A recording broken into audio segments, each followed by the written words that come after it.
आज हम लोग पढ़ेंगे साइंस में मेरे प्यारे दोस्तों, भाई एवं बहनों ध्यान दीजिएगा। आज टॉपिक लाए हैं आवर्त सारणी से संबंधित प्रश्न। आज का टॉपिक आप लोगों के सामने मैं शॉर्ट पेश किया हूं, शॉर्ट में आवर्त सारणी से संबंधित प्रश्न उत्तर, है ना। तो देखिएगा, आज आवर्त सारणी से संबंधित कुल प्रश्नों की संख्या 1 से लेकर 13 तक है बाबू।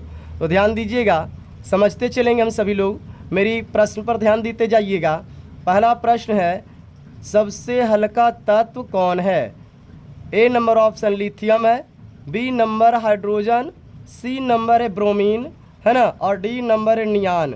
तो देखेंगे सबसे पहले दोस्तों, एक पहले प्रश्न का जो उत्तर होगा वो आपका हाइड्रोजन होगा। क्या होगा? सबसे हल्का तत्व क्या बोलेंगे? हाइड्रोजन। तो बी नंबर ऑप्शन आपका सही हो जाएगा। बी नंबर ऑप्शन क्या होगा? सही। यानी आपका ये पहले प्रश्न का उत्तर जो होगा सबसे हल्का तत्व हाइड्रोजन। दूसरी प्रश्न आइएगा, दूसरी नंबर प्रश्न दोस्तों, आधुनिक आवर्त सारणी में वर्ग की संख्या कितनी है? आधुनिक आवर्त सारणी में वर्ग की संख्या कितनी है? तो ध्यान दीजिए दोस्तों, आधुनिक आवर्त में जो है ना, आधुनिक आवर्त सारणी में वर्ग की संख्या कुल 18 है दोस्तों। कितना है? 18। तो 18 नंबर का क्लियर हो गया। 18 आपका सही ऑप्शन है ना, डी ऑप्शन में। डी ऑप्शन सही हुआ। तीसरी प्रश्न है, आवर्त सारणी का सबसे बड़ा आवर्त क्या है? आवर्त सारणी का सबसे बड़ा आवर्त क्या है? तो सबसे पहले ध्यान दीजिएगा, ऑप्शन दिया हुआ है। ए नंबर है पंचम आवर्त, बी नंबर है षष्ठम आवर्त, सी नंबर है दोस्तों ऑप्शन सप्तम आवर्त। तो ध्यान दीजिएगा, पंचम का मतलब 5 होता है, संस्कृत में पढ़े होंगे आप लोग। षष्ठम का मतलब छठा, और सप्तम का मतलब सी ऑप्शन 7वां, है ना। तो कौन सा आवर्त में है? तो ध्यान दीजिए दोस्तों, तीसरा का बी नंबर आपका ऑप्शन सही होगा। यानी बी नंबर ऑप्शन सही, षष्ठम आवर्त होंगे। क्या होगा? षष्ठम आवर्त। चौथी प्रश्न आएंगे। अब चौथे प्रश्न में आएंगे हम लोग। सबसे पहले ध्यान दीजिएगा, चौथे नंबर प्रश्न है चौथा प्रश्न है, आवर्त सारणी के वर्ग 7 में, है ना, वर्ग 7A के तत्व क्या कहलाते हैं? आवर्त सारणी के वर्ग 7A के तत्व क्या कहलाते हैं? ए नंबर ऑप्शन आपका है क्षारीय धातु, बी नंबर ऑप्शन है क्षार धातु, सी नंबर है हैलोजन, और डी नंबर में दोस्तों अक्रिय गैस। तो ध्यान दीजिएगा, चौथे नंबर प्रश्न जो होगा आपका उत्तर वो सी नंबर ऑप्शन सही होगा दोस्तों, हैलोजन। क्या होगा? हैलोजन। तो बोलेंगे सर जी इसका चौथा का उत्तर ध्यान दीजिए दोस्तों, क्या होगा? सी ऑप्शन, यानी हैलोजन सही मारेंगे दोस्तों। यानी आवर्त सारणी का वर्ग 7A तत्व का क्या कहलाते हैं? हैलोजन कहलाते हैं। क्या? हैलोजन। अब पांचवा प्रश्न है, आवर्त सारणी का सबसे छोटा आवर्त क्या होगा? आवर्त सारणी का सबसे छोटा आवर्त क्या है? तो ध्यान दीजिएगा दोस्तों, इसमें जो होता ऑप्शन प्रथम आवर्त है, दूसरा ऑप्शन द्वितीय आवर्त है, तीसरी ऑप्शन तृतीय आवर्त है। यानी ए बी सी जो ऑप्शन तीनों में है ना, तो इसका जो आंसर आएगा आपका वो प्रथम आवर्त होंगे। यानी ए नंबर ऑप्शन सही होगा। ए नंबर ऑप्शन सही हो गया, प्रथम आवर्त। छठे प्रश्न आइएगा, छठा प्रश्न है, आवर्त सारणी में वर्ग 1B, है ना, वर्ग प्रथम में, यानी वर्ग 1B के वर्ग तत्व क्या कहलाते हैं? आवर्त सारणी में वर्ग 1B के वर्ग तत्व क्या कहलाते हैं? ए ऑप्शन है मुद्रा धातु, बी नंबर है क्षार धातु, सी नंबर है हैलोजन। तो ध्यान दीजिएगा दोस्तों, इसे हम लोग बोलते हैं मुद्रा धातु। क्या बोलेंगे? मुद्रा धातु। तो ये आपका ए नंबर ऑप्शन सही होगा, मुद्रा धातु। अब आएंगे सातवीं प्रश्न, आवर्त सारणी में उदाग्र स्तंभ को क्या कहते हैं? आवर्त सारणी में उदाग्र स्तंभ को क्या कहते हैं? तो ध्यान दीजिएगा, ए ऑप्शन है आवर्त, बी नंबर है वर्ग, सी नंबर है अक्रिय गैस, और डी नंबर क्या है? सभी। तो इसको ध्यान दीजिए, आवर्त सारणी में उदाग्र स्तंभ को हमेशा वर्ग बोला जाता है। क्या बोला जाता है? वर्ग। यानी बी नंबर ऑप्शन सही, आपका सही, वर्ग। आठवीं प्रश्न, आवर्त सारणी में क्षैतिज स्तंभ को क्या कहते हैं? आवर्त सारणी में क्षैतिज स्तंभ को क्या कहते हैं?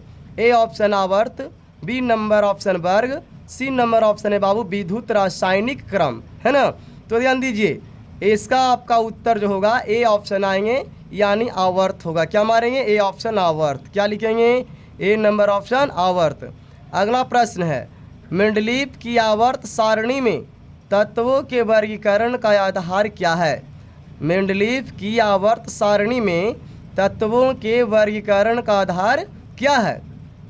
तो देखिएगा ध्यान से दोस्तों, ए ऑप्शन है परमाणु संख्या, बी नंबर है परमाणु द्रव्यमान, सी नंबर ऑप्शन परमाणु घनत्व, डी ऑप्शन परमाणु आयतन।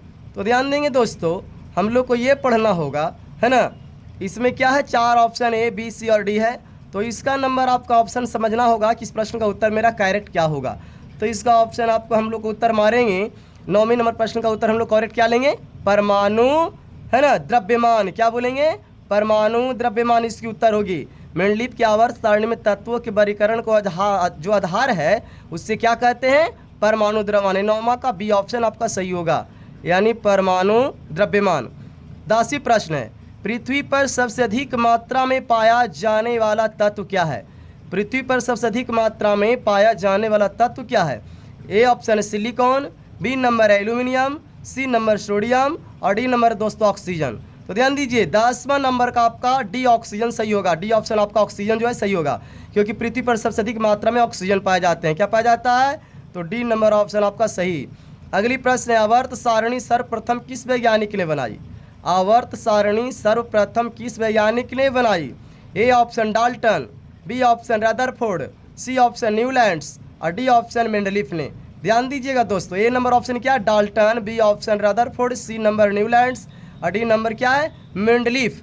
तो इसका आपका आंसर जो होंगे करेक्ट वो होगा न्यूलैंड्स। क्या होगा, न्यूलैंड्स, यानी कि 11 का सी नंबर ऑप्शन आपको सही होगा। सी नंबर ऑप्शन सही। अगर यही पूछ देता कि आवर्त सारणी का जनक किन्हें कहा जाता है, यहाँ है ना, आवर्त सारणी का जनक किन्हें कहा जाता है, तो हम लोग को बताना पड़ता मेंडलीफ ने। किसने बनाया है ना, आवर्त सारणी का जनक किसे कहा जाता है, मेंडलीफ को। अगर पूछता कि आवर्त सारणी का जनक जो कहा जाता है मेंडलीफ को, तो आवर्त सारणी को कब प्रतिपादन किया था, जनक खोजकर्ता के रूप में जो है, जनक के रूप में कब साबित जो हुए थे आधुनिक आवर्त के लिए, वो 1869 में आवर्त सारणी को लागू किया था। किसने, मेंडलीफ ने, 1869 ने। और आवर्त सारणी का सर्वप्रथम किस वैज्ञानिक ने बनाई, तो न्यूलैंड्स ने। और जनक किन्हें कहा जाता आवर्त सारणी का, तो बताएंगे सर मेंडलीफ ने। कब किया था मेंडलीफ ने, तो 1869 में खोज किया था ना। आवर्त सारणी का जो प्रतिपादन जनक के रूप में उभर कर आए थे 1869 में, बोलेंगे कौन, मेंडलीफ। और आवर्त सारणी सर्वप्रथम किस वैज्ञानिक ने बनाई, तो न्यूलैंड्स ने। याद रखिएगा, कन्फ्यूजन नहीं होना है। 12 नंबर प्रश्न है, 12 नंबर है ना, 12 नंबर प्रश्न है, आवर्त सारणी में तत्वों को किस रूप में रखा गया है। आवर्त सारणी में तत्वों को किस रूप में रखा गया है। तो ध्यान दीजिए दोस्तों, ए नंबर ऑप्शन है घटते हुए भार में, बी नंबर है बढ़ते हुए आयतन में, सी ऑप्शन है बढ़ते हुए अनुरूप भार में, डी नंबर है बढ़ती हुई परमाणु संख्या में। तो ध्यान देना दोस्तों, यही तो है आपका ऑप्शन, बढ़ती हुई परमाणु संख्या में। यानी आवर्त सारणी में तत्वों को जो है बढ़ती हुई परमाणु संख्या के रूप में रखा जाता है। 12 का डी नंबर आपका ऑप्शन क्या होगा, सही होगा। डी नंबर ऑप्शन सही मारेंगे, है ना, डी करेक्ट आंसर। लास्ट प्रश्न दोस्तों, आधुनिक आवर्त नियम का प्रतिपादन किसने किया। आधुनिक आवर्त नियम का प्रतिपादन किसने किया। ए ऑप्शन है मेंडलीफ ने, बी ऑप्शन है मोसले ने, सी नंबर है प्राउट ने और डी नंबर है डूमा ने। तो ध्यान दीजिएगा, इसमें क्या कहता, मेंडलीफ ने, मोसले ने, प्राउट ने, डूमा ने। न डूमा होगा ना प्राउट होगा। अब ये दोनों में हम लोग को फैसला करना है। अभी बताए कि आवर्त सारणी का जनक किन्हें कहा जाता है, तो मेंडलीफ को। लेकिन यहाँ आधुनिक आवर्त नियम का प्रतिपादन की बात किया जा रहा है, तो मोसले ने किया था। किसने किया था प्रतिपादन, मोसले ने। अगर पूछता कि मोसले ने आधुनिक आवर्त नियम का प्रतिपादन कब किया, तो बोलेंगे सर 1913 में। क्या बताएगा, 1913 ईस्वी में मोसले ने आधुनिक आवर्त नियम का प्रतिपादन किया था। और क्या, साथ साथ परमाणु क्रमांक की खोज भी किया था 1913 में। किसने, आधुनिक, है ना, आवर्त नियम को खोज के साथ साथ परमाणु क्रमांक की खोज 1913 ईस्वी में किसने किया था, मोसले ने। क्या बोलेंगे, मोसले ने, इस, है ना। तो उसी प्रकार आवर्त संबंधित नियम को प्रतिपादन में किसने किया, मोसले ने। तो इसका बी नंबर ऑप्शन क्या होगा दोस्तों, सही हो जाएगा, यानी बी नंबर आपका ऑप्शन सही होगा। आधुनिक आवर्त नियम का प्रतिपादन किसने किया, तो मोसले ने। कब किया, 1913 में, यानी परमाणु क्रमांक की खोज भी किया मोसले ने। धन्यवाद। यदि मेरी वीडियो अच्छी लगी होगी, है ना, तो अपने दोस्तों में शेयर और कमेंट जरूर करें और लाइक भी करें तथा सब्सक्राइब भी करें। धन्यवाद।